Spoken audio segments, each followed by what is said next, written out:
Once there was an armadillo who lived in the Bolivian rainforest.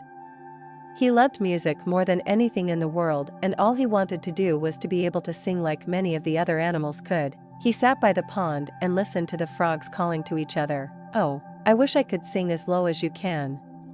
Can you teach me to sing, please?" he asked them. But the frogs just laughed at him and said, "Don't be silly, armadillos can't sing." He sat under the trees and listened to the crickets chirping to each other. "I wish I could sing as high you do," he said to them.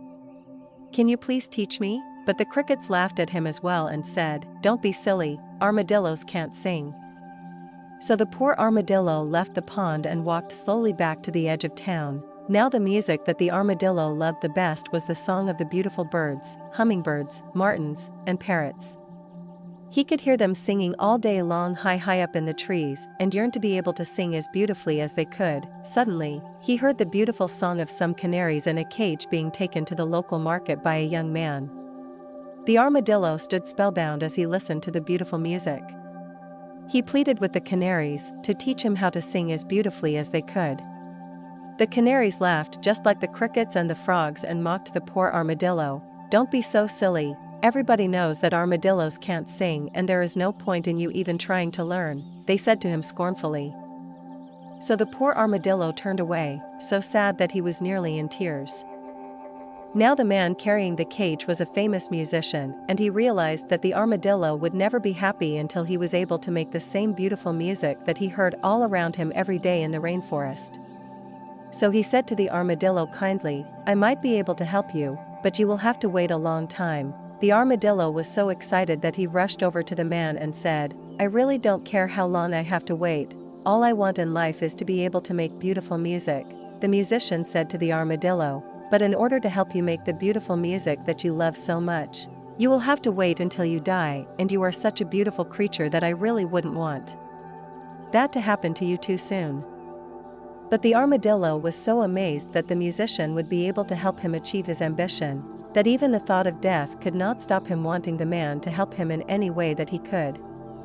They spent many hours talking, and the armadillo finally agreed that he would continue to enjoy listening to the music of the other animals until he became very old, and then he would return to the musician's house so that he could learn how he might be able to make beautiful music himself. After his death, after living a long and happy life in the forest, the armadillo realized that he was close to death and returned to the town. The musician made him welcome and explained that after the armadillo died, he would make a wonderful stringed instrument from his shell and travel all through the land playing music to all the people and animals.